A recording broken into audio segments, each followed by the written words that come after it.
of all, we're going to start out with a question this evening for all you illustrious ladies in the audience.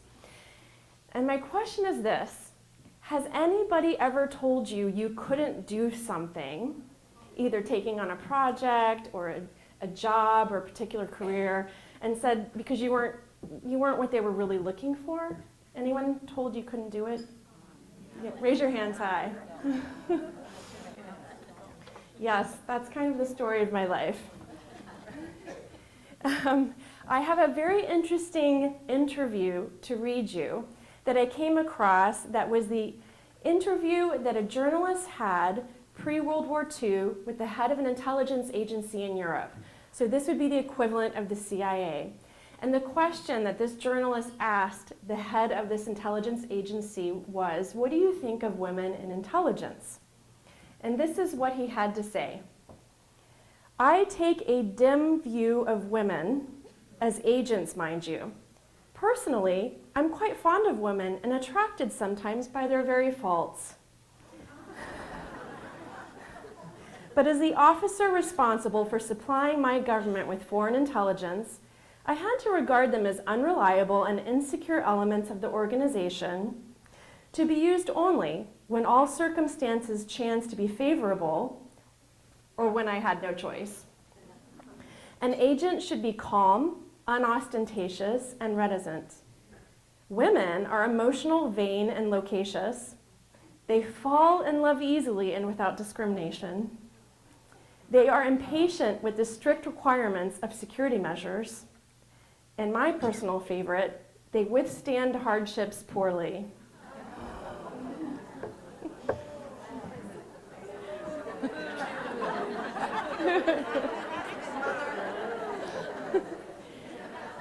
I wish I could tell you that things have changed since World War II, but unfortunately that's really not the case, at least by the time that I left the CIA in 2012.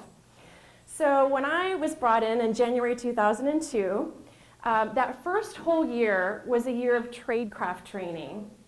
And this is where they taught you the nuts and bolts of being an intelligence officer. And so because it's such an important, am I doing something wrong or is it the, okay. Because it's matters of life and death, your ability to carry out secure operations, they assign a mentor to every 2 students. And so when I found out who my, oh boy, hello, ABC, 1, 2, 3. When I found out who my mentor was, I was amazed because this guy was a living legend at the CIA. And I thought, who better to learn the basics of intelligence from, okay, we'll try this one. So the first day, this gentleman comes into our little student office to introduce himself, and he spends about 20 minutes with us. And I'm really into body language, and it doesn't take long for me to realize that he's not even looking at me. But he's looking at my colleague, Adam, the whole time. And so I'm like scooting my chair over, I'm like leaning over, I'm over here. After he left the office, Adam said to me, that was weird. I'm like, did you notice that? He's like, how could I not notice? Like, he acted like you weren't even in the room. And I was like, that's exactly what it seemed. And so this was my first indication that men weren't comfortable with women in operations. And so over the next couple of months, he essentially gave all instruction to my colleague Adam while spitting the juices of his chewing tobacco into his styrofoam cup at 7 in the morning. Charming. But then things got really weird because Adam dropped out of the training program. He said, my wife and I are not prepared to live an undercover life, changing countries every year or 2 and being at the government's whim. This is not for me, and I'm dropping out today. And so then my mentor had to actually look at me because no one else was in the room. And it didn't take long until he actually admitted to me that he had never worked with women in operations. And he said, the only women I ever worked with were secretaries. What is it that you want to do here in the CIA? And I was like, well, I want to be a counterterrorism officer. Why would you want to do that? Well, I've just spent the last God knows how many years of my life studying the Middle East, learning Arabic, learning the nuances of Arab culture. And he said, so you want to go to the Middle East? And I said, yeah. And he goes, you can't do this. I said, really? No, they're never going to respect you.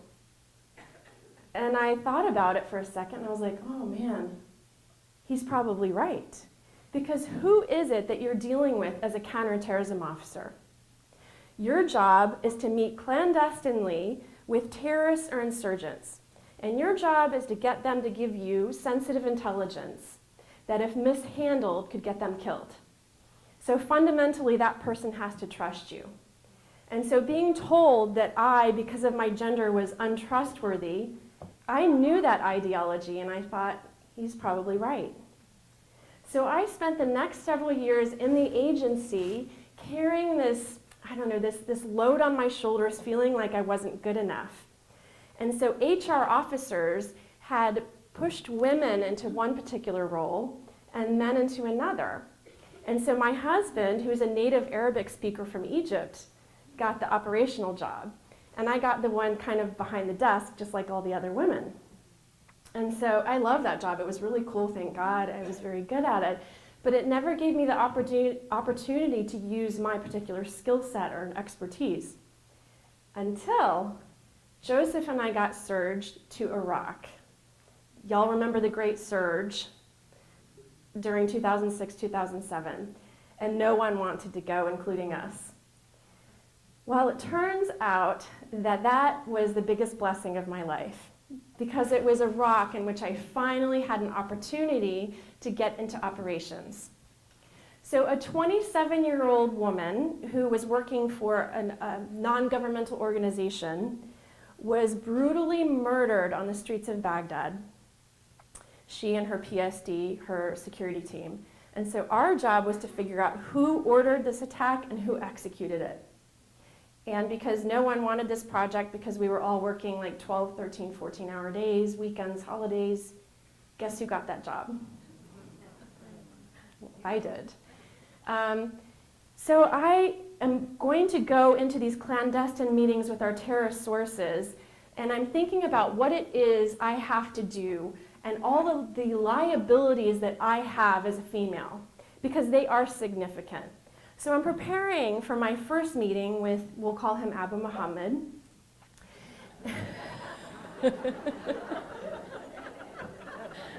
I don't know why that's funny, but I'm glad you're laughing. So I'm ready for my first meeting with Abu Muhammad, and I'm thinking about this huge gulf that exists between us. Because what are my liabilities? Number one, I'm an American. Number two, I'm a CIA intelligence officer. Number three, it is assumed I'm an infidel. And number four, I'm a female, I'm a woman, right? So the deck is absolutely stacked against me. And I realized that because I spent years of my life in the Middle East, studying the Middle East, and understanding this very hardened ideology. And I'm thinking about, what does Muhammad think about someone like me when I walk through the door? Do y'all want to guess? Because I'm not going to, I want you to tell me what you think, and I will not be offended by anything you say right now. What would Abu Muhammad think about me? You're a hot woman. Oh, that's right. Thank you. What else? What else would he think? Unintelligent. Unintelligent, naive. I can't. Dangerous. Yes, because I wouldn't know what I'm doing, right? Yeah, because Abu Muhammad is a very distasteful human being. I mean, this guy was no joke. He was an insurgent leader, and I don't even want to know how many people he killed before he came into a partnership with the CIA. But he is now risking his life to give us the intelligence to be the mole so that we can stop these attacks before they occur. So he's very distasteful, but he's our partner, and he has to trust the person he's working with. And I'm about, when I walk the door, I'm about as an untrustworthy person as you could get for Abu Muhammad. And then you have this other dynamic, which you alluded to so kindly in the beginning.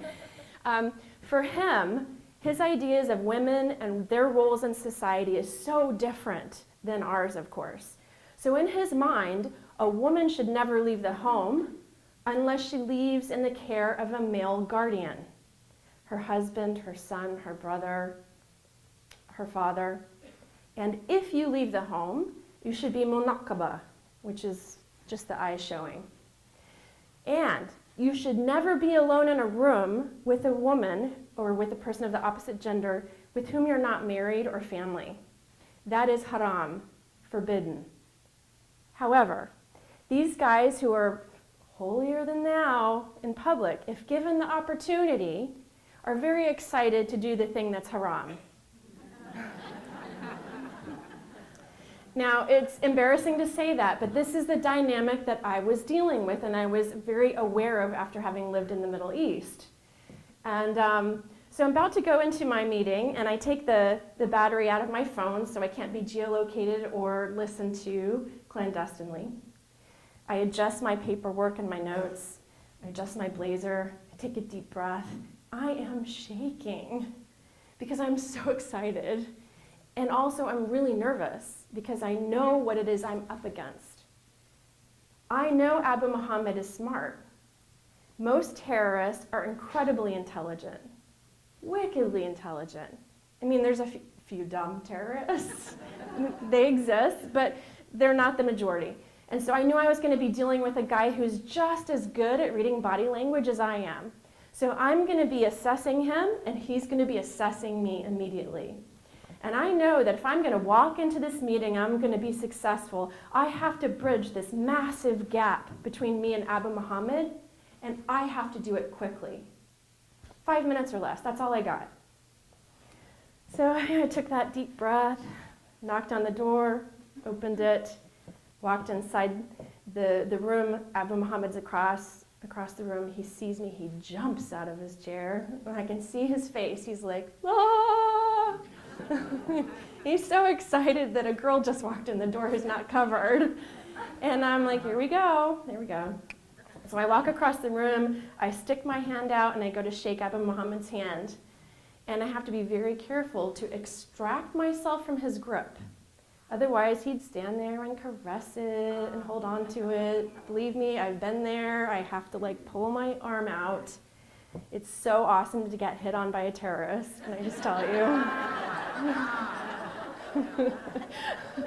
Confidence.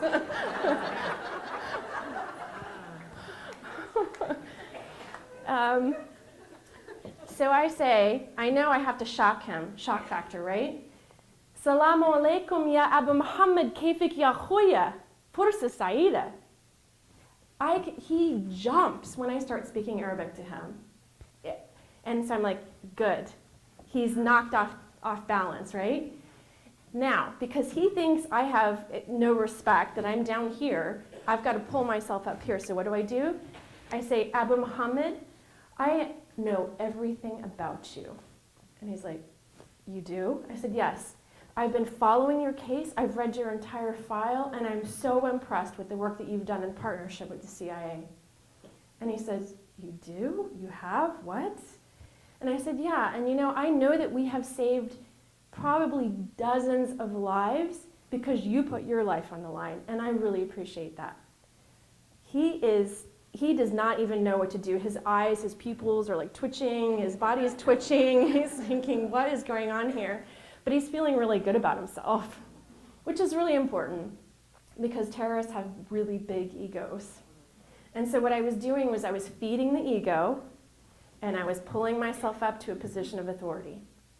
And then what did I do? I started talking to him in a way that showcased my intelligence. And I started talking about the intricacies of not just Arab culture, Iraqi culture. And his head now is spinning. And he's like, how do you know Iraqi culture? You really do understand this? And I said, man, I've been studying this place for a long time. He was like, wow. And then the most fascinating thing happens. Less than 5 minutes into this meeting, The tension, which was so thick since I walked in the door, which you could literally cut with a knife, dissipated. And I mean, you could feel the atmosphere change in the room. When Abu Muhammad decided, wow, she's not what I expected, she's smart, I want to work with her.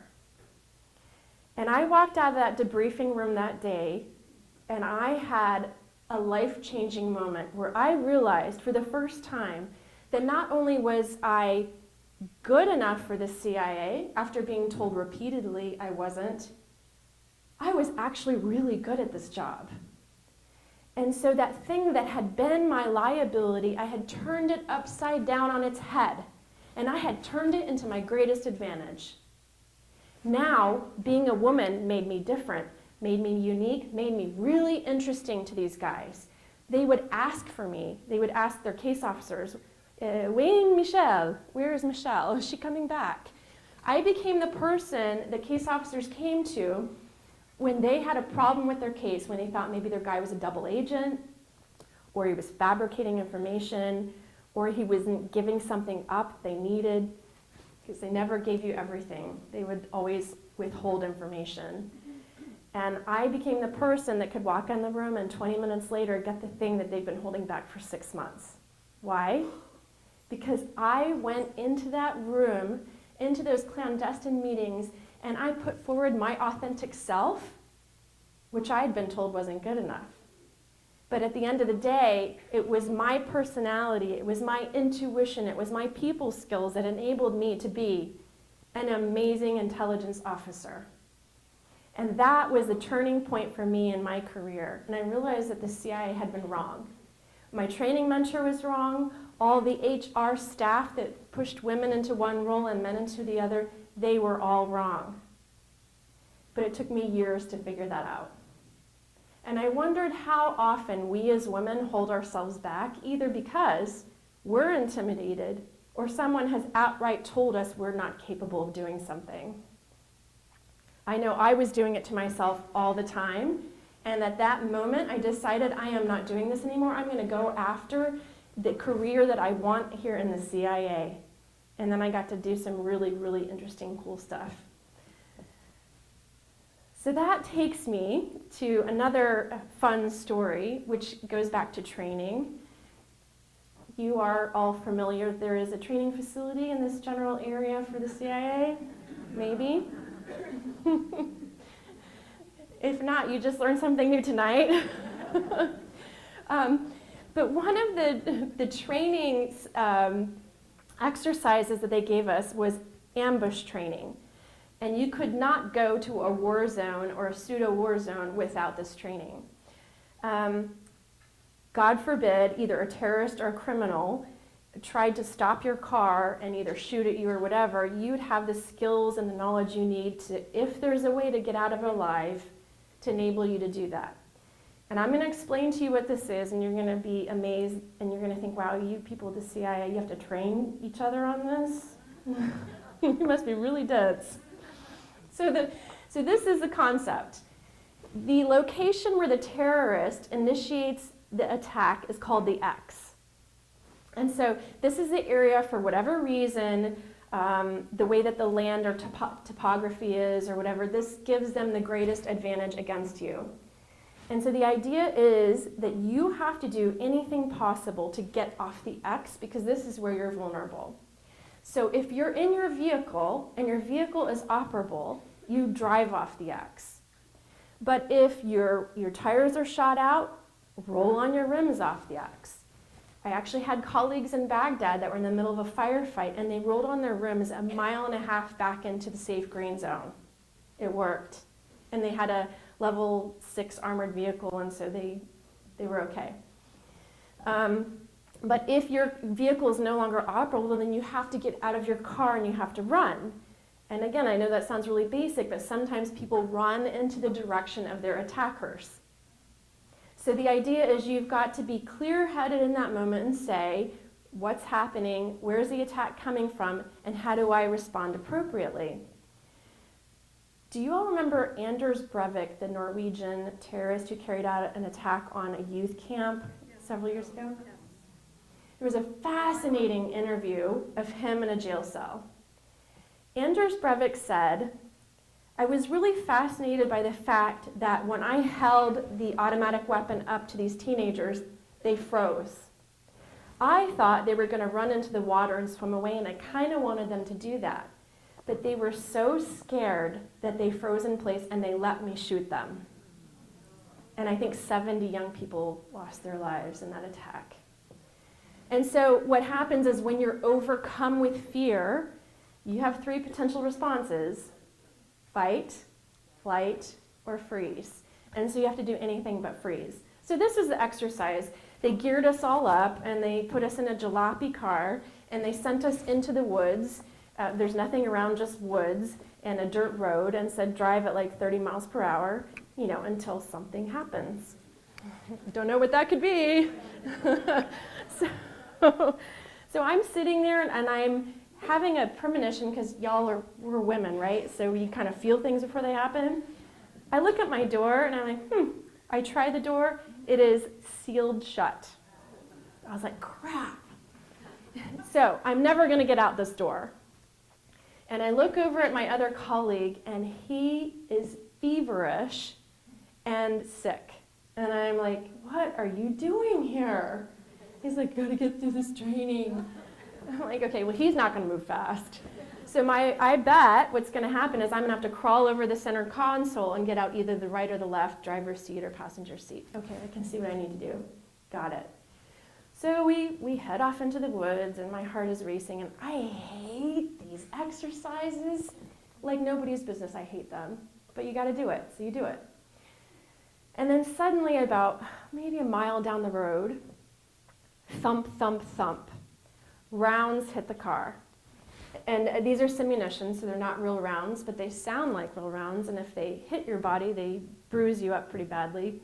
But the instructors are trying to mimic a real attack and make it sound and look and feel as real as possible to get you used to that feeling and to stress you out.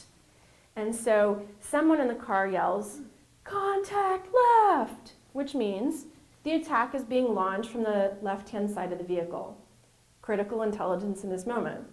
And I'm thinking, got it, need to get out that direction. And then suddenly the car stops. So the instructors have a kill switch, and suddenly the driver yells, "The car is not operable, get out, get out, get out." I'm like, gotcha, I only have to be told once. And so I'm desperately waiting for the 2 students in the front to scramble out the right-hand side, and I'm like, come on, come on, come on, finally, as I look over, because my colleague can't figure out how to open his door. He's doing exactly like I suspected. He is stressed out, but he's not thinking clearly because he's got a fever and whatever. So I'm like, I knew it. So finally, these guys get out. He's still trying to figure out how to open the car door. I get out the front, hoping that the attackers haven't crossed the front of the car to lay down some rounds on me. I get out of the vehicle, I look up, nobody's there, thank God. And then I turn around and I realize my colleague has finally gotten the car door open. However, he's forgotten to unbuckle his seatbelt, so he's fallen out onto the ground, and he's still very much attached to the car. It was like, oh my gosh, this is not your day. And so we had been told, you've got to lay down cover for your colleague, and you've got to help them, get them to safety, get them to cover. And so I took one look at the advancing terrorists and one look at my colleague, and I ran into the woods. Y'all, I wasn't hired for the military. You do not want to take me to war, I tell you right now. It turns out he actually sprained his ankle, but he got all shot up before anybody realized it. So he was a lost cause anyway. So we're running like hunted prey into the woods, and rounds are whizzing by, and they're hitting us on all of our extremities. I'm sure we would have already been dead. And then the guy in the front tripped on a tree root, and then the guy right after him tripped on one of his legs, and then I was hot on his heels. I could not stop my forward momentum. You know how that happens. You see it in slow motion, and you're like, no. And I hit this guy so hard, and we all go flying in the air, and we land in the muck because it had been raining. And we're like, I'm like, did I just get a concussion? What just happened? And we're laying there, and I'm thinking, got your back, America. Got the best and brightest right here.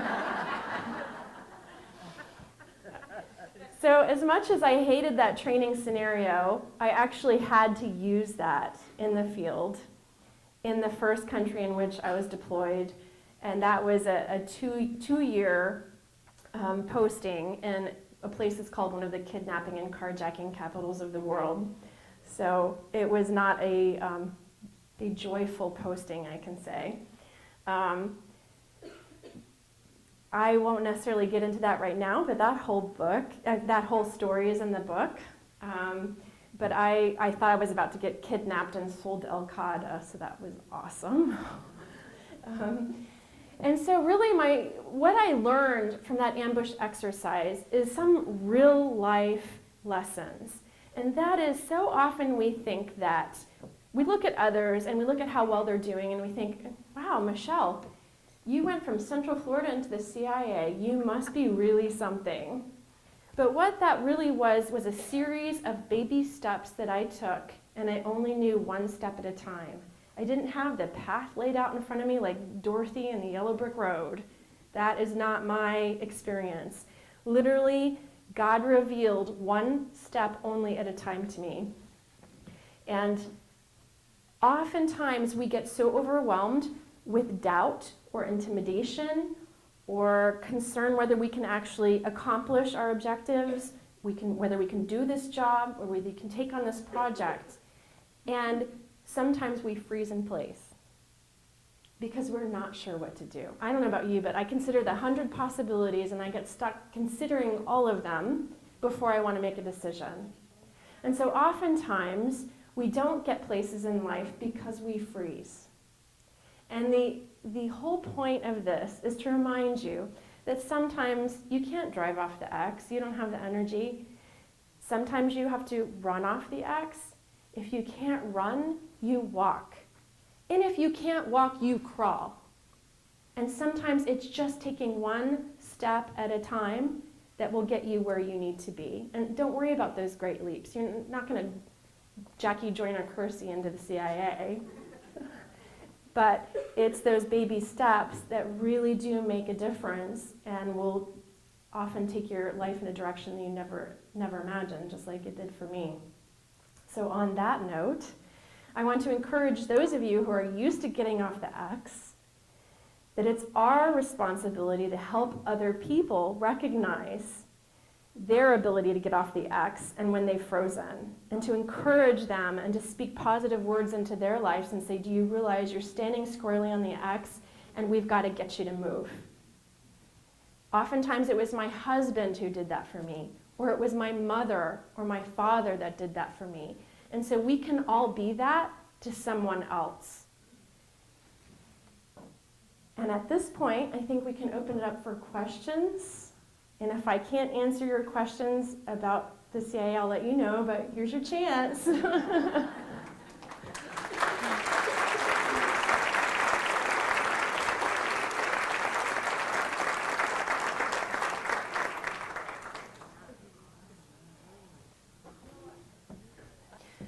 So my sister is my best friend. She's one of them. And I have another college best friend who also did the same. And I think that what was important for me was that all these people recognized that God has a special purpose for every single person, and your purpose might sound really weird to someone else. But they never poo-pooed it. They said, I don't understand it, but if this is your calling in life, then I will support it. Yes? That are so dangerous. Was that training as well? I think all of the training put you in fearful situations constantly, so you got used to the flood of adrenaline and being scared or intimidated like for a whole year. And so by the time you get to the field, you're like, oh, this is a walk in the park.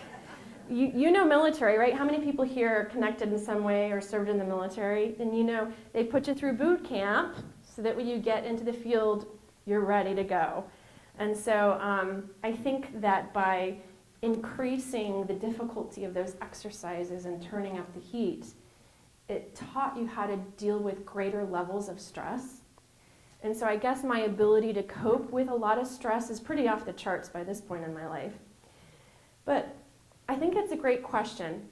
I think I have an ability to focus. And I think people who don't handle stress well allow their minds to consider all the things that could go wrong. And what you have to do is learn how to focus. Oh yeah, these 150 things could go wrong right now in my terrorist meeting, but I'm going to focus on the things I have control over, and I'm not going to waver. And I think that's critically important. Is that helpful? Yes. Did you ever dress as a man in the Middle East? Did I ever dress as a man in the Middle East? That's a good question. No, but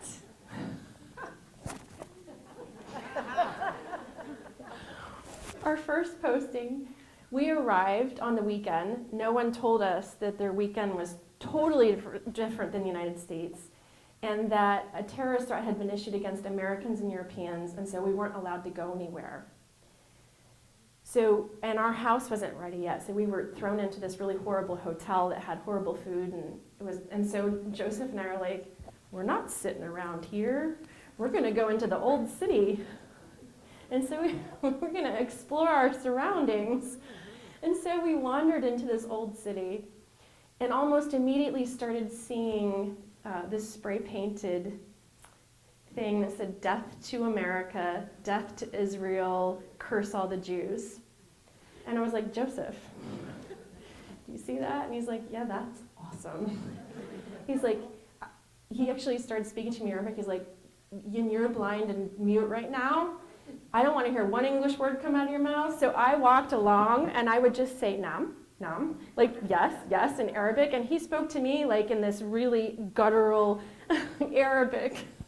And I just pretended like I was like Lebanese or something. Were you dressed? How were you dressed? I was unfortunately not like covered head to toe. I was dressed with pants and like a long shirt. But I could pass next to my husband as Lebanese, and so that's what I did. Yeah. How did your faith impact your time over there? My faith was absolutely critical to my service, and I say that because mine and Joseph's career path was not typical in the CIA. Even with people that were in that training program with me, their CIA career looked very, very different. And for us, it was one war zone after the other after the other. And so it was this unrelenting cycle of stress and difficulty. And it was always looking over your shoulder to see if somebody with an AK-47 is about ready to, shoot at you, or somebody with an RPG launcher from a rooftop. This is what we were looking for every day that we were posted in these places. And it's a stressful a stressful way to live. And when the rockets are raining down on you in Baghdad in the green zone, and you're running into the bunkers and they're exploding all around you, you pray really hard.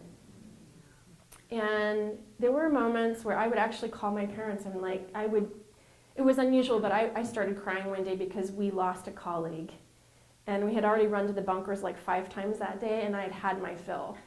And I started crying and I said, "I cannot do another day in Baghdad. I can't do this." And I totally just fell apart. My poor parents. They're in Central Florida going, "Oh my God, what are we doing this?" And so they prayed for me over the phone. And I know that means a lot to you because you wrote a book about adults praying for their adult children. Yeah, I've kept my parents on their knees. And I am absolutely certain that it was prayer in that moment that got me through just to survive to the next day. And that career in the agency was so hard. The CIA is a very inhospitable place to work. It's an incredibly hostile work environment, and I probably had some of the worst managers a person could ever have. And there were so many days and years where I said, "Lord, I don't want to do this anymore." And I would pray, and I would hear the words, "Not yet, not time to leave." I don't know how to explain it, but I have this connection, and I can hear that, and I can get feedback. There are certain times I don't get any feedback, but a lot of times I hear it, and I would say, can I, a year later, can we go now? And I would hear, not yet. And oh, really? We're going to another war zone? Are you kidding me? I felt like every time there was a new war zone popped up, they'd be like, well, no one wants to go. Oh, I know, you should send Joseph and Michele. Like, send those two. And you're like, really? Lord, why? And now the fact that I can use these stories, I can use this 10 years of experience to inspire other people, other women, to get out of your comfort zone and to do the hard things. The fact that I have a testimony now to share with people that is meaningful. I'm not telling you nice platitudes about, do the hard things. I did the hard things. I was there. I lived through it, and now I can pass it on to you. And so I think my faith is what has sustained me at every single step in my life and is critical to every decision that I've ever made.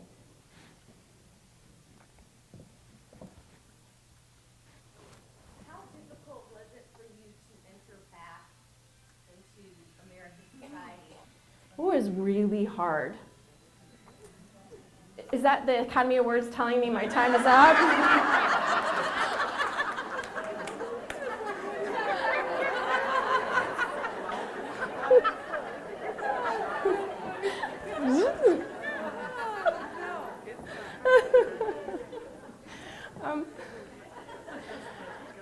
When you've gone through that life and death stuff nonstop for 10 years and you come home and you're standing in the public aisle and you're trying to figure out which salad dressing to choose, it's like overwhelming in a really good way. You have a hard time at first because, and again, a lot of you military connected folks, the PTSD can be significant. Like, don't you know what I just went through for 10 years and y'all are acting normal? I just saw death and destruction and torture. Can't you know? Why are you acting like everything's very nonchalant? Because they don't know what you've been through. And so I think the reentry was really hard. Plus, Joseph and I had no resume. It's hard to leave the CIA because you can't tell anyone what you've done for 10 years. So it's like having a hole from your entire adult working life. How are you going to get a job? And by the way, you can't get any references because the CIA will neither confirm nor deny that you ever worked there. So it's a scary prospect leaving, it's very difficult leaving, and you don't know what you're worth on the outside, and you don't even know what your skill sets are. Like, I can handle a terrorist like nobody's business. Will that help you? Like, what? I could be a great school teacher, that's right.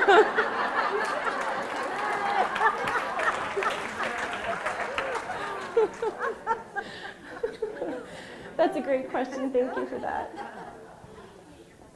How did I meet my husband?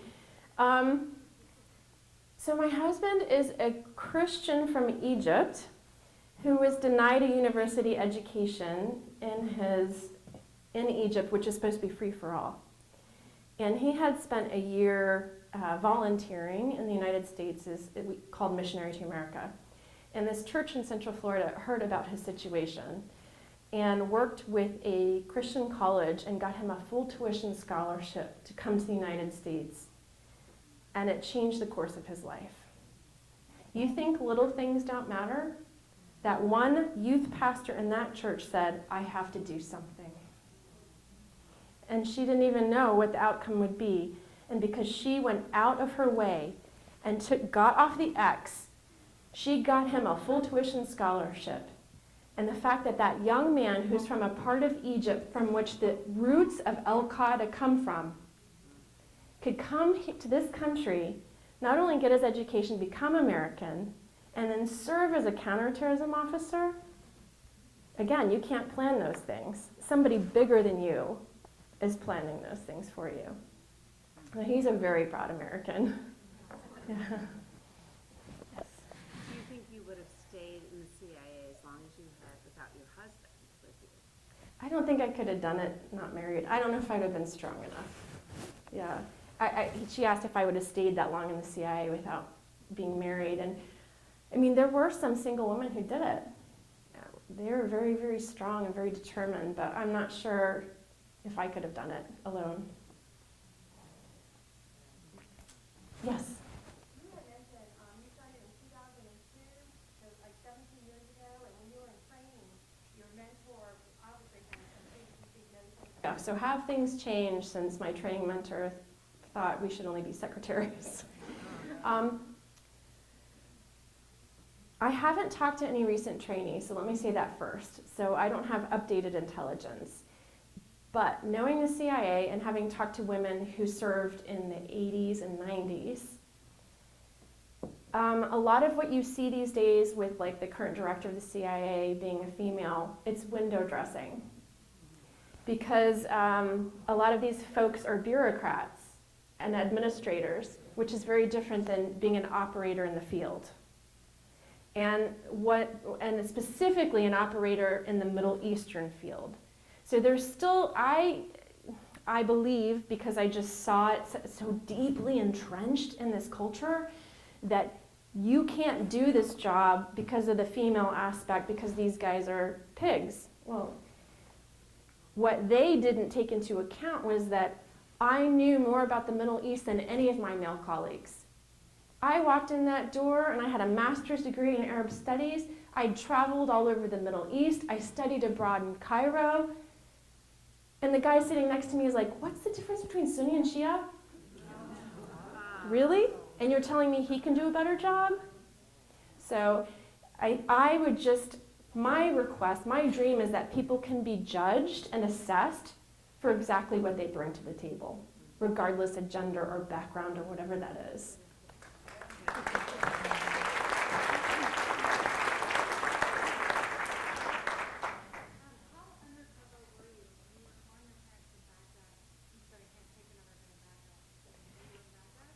Yeah, so generally we were allowed to share where we were.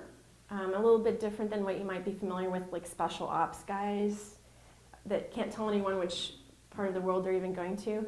So for us, we were permitted to tell our families we were in the CIA if they could handle that information. And they knew where we were, but they just didn't know the specifics of what we were doing day to day. Yeah. So she's asking, you know, if you're so deeply undercover, and then you go about your normal business outside of work and you're meeting with people and making friends, how do you then keep your cover and all of that? We didn't have social lives outside of, we were always working. Like no joke, we were always working. There was only a couple places where we even had a couple of friends, but that was highly unusual, and they were usually friends from like other Americans or Europeans. So we didn't do a lot of mixing, just because of the time factor. So why the Middle East? Like what first drew you to that area to study it and work it? Because I should have studied Italian culture. Or French, or... Why did I study the Middle East? I was fascinated by National Geographic growing up. And I think these were seeds that God planted in my life, which obviously didn't know it at the time. The other thing that fascinated me were the missionaries who would come and talk about a life abroad. I was like, that's interesting. Somehow I had a premonition I was going to live that life, but not as like a missionary or like a Christian worker, but I didn't know what else there was. I'm from rural Central Florida, like I didn't know nothing about nothing. And then after meeting Joseph, he took a group of students to his parents' orphanage in Egypt to volunteer for a month. And so my first passport, my first trip abroad, was to work in this orphanage in Egypt. So this is what introduced me. And then I was so fascinated by how foreign this culture was. It is opposite of everything that I know. And so it started building in me a hunger to understand. And I think that fundamentally it comes from my personality God gifted me with. I'm fascinated by people. I could sit here and talk with hours with each and every one of you, just getting to know who you are as a person and what motivates you. So I think fundamentally I was trying to understand, and so I kept feeling led to study Arabic and do a semester abroad, and I kept one thing after the other, and it kept building and building, and next thing you know, I'm the tip of the spear at the front of the war on terror, which is something I could have never planned. Yeah. How do you deal with the PTSD that each one of you have? Because She asked about serving in different really hard places that causes PTSD, and how did each of us deal with them, having possibly different triggers as spouses. First of all, I want to say that our PTSD was nowhere near on the level of an actual soldier who rolled off military bases every single day and chanced to lose a limb or a life. So kudos to them. These are the people that I feel are true heroes. So.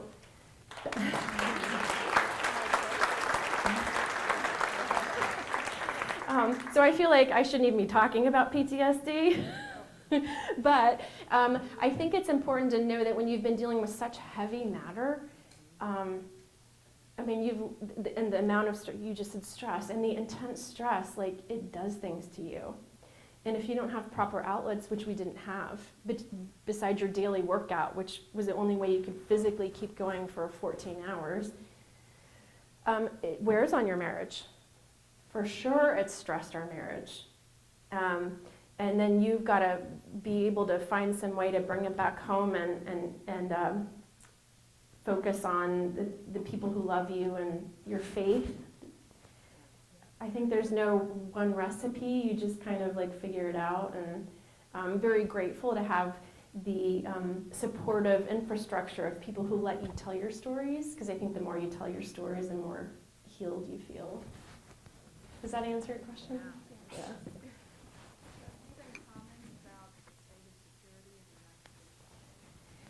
I usually don't get into questions like that. She asked about the state of security in the United States, but what I will say is a lot of people ask me about terrorism, because you're not hearing about ISIS in Syria and Iraq anymore, right? We're finished. Everybody's good. Unfortunately, the ideology that feeds this movement is alive and well. And there are some really good Muslims who are challenging that ideology, but they're risking their lives to do it.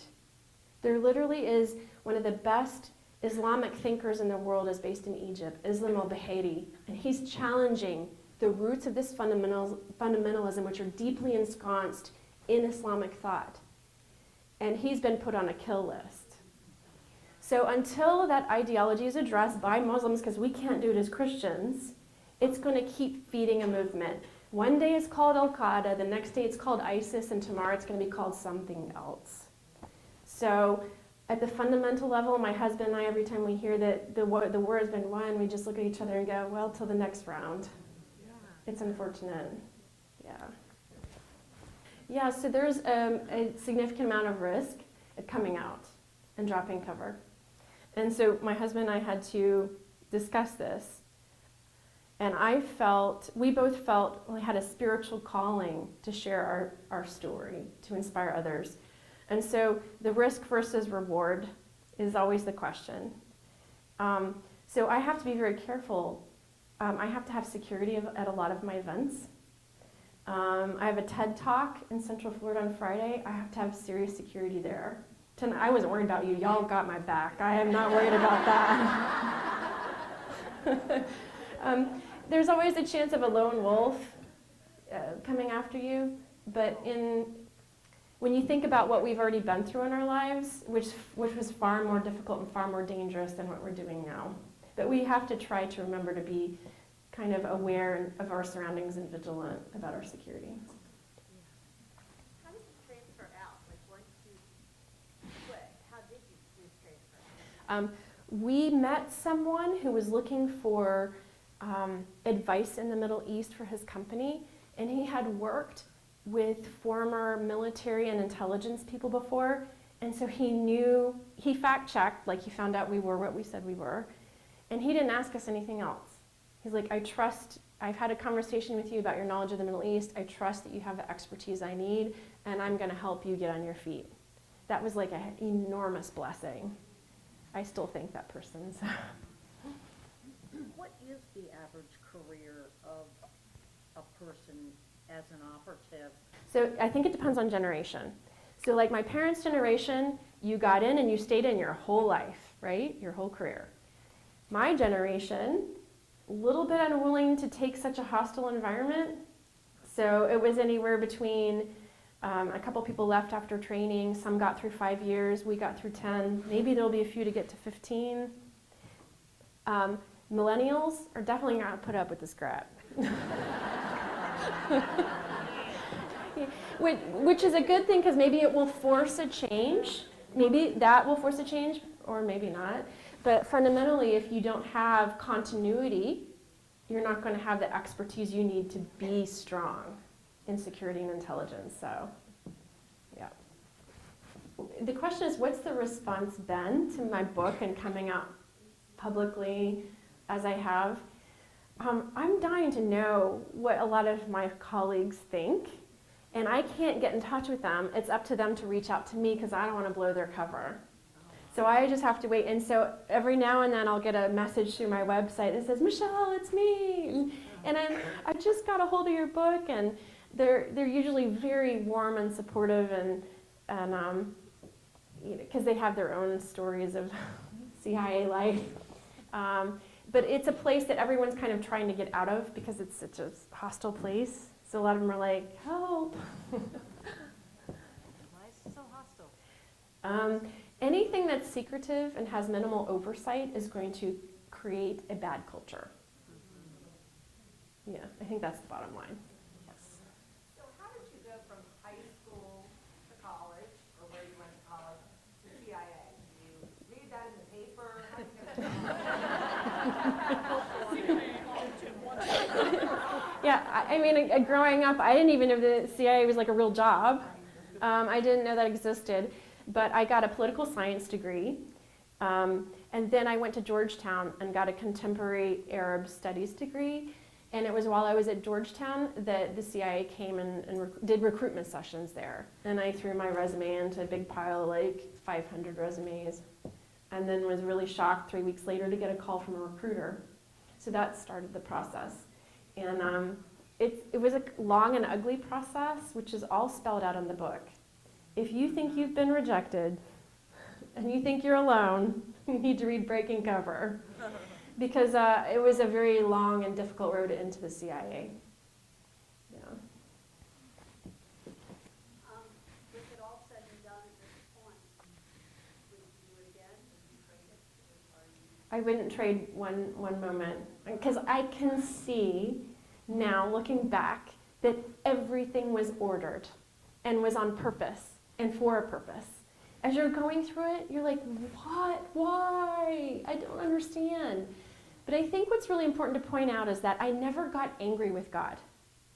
I would tell him, like, this hurts, or this sucks, and I hate it. Why aren't you explaining to me what's going on here? There were long periods of time where I would pray and I would not hear anything back. But I never said, you know, I never raised my fist at God. I never blamed him. I just said, I don't understand. I get it now. And when you can look back and you have hindsight. Most of us don't get it still. Maybe it's still coming, and you'll see and you'll understand. I'm a full believer in that things do make sense at some point. So, yeah. One more question. How did you learn to read body language and how to be a good read of a person? Yeah. Did that come to the CIA? Well, I have a natural facility for that, which I didn't realize until I was, and I didn't even realize that was a real skill. I just realized that I was questioning this guy, and this is in the book, teaser. When he started squirming in his seat as I asked hard questions, I was like, something's up here. This guy says he's an Al-Qaeda emir, but every time I ask him about his responsibilities in the group, he starts shifting in his seat. And I left the operation that day realizing something was wrong, and I eventually was able to prove that guy was never a part of Al-Qaeda, he was not an Al-Qaeda emir, and he was fabricating all this intelligence in order to put food on the table to get paid. I was like, oh my gosh, that was so easy for me, like I picked up on that. And so then later on in the agency, I got nonverbal behavior training that enhanced that, and now I'm a secret weapon. Thank you.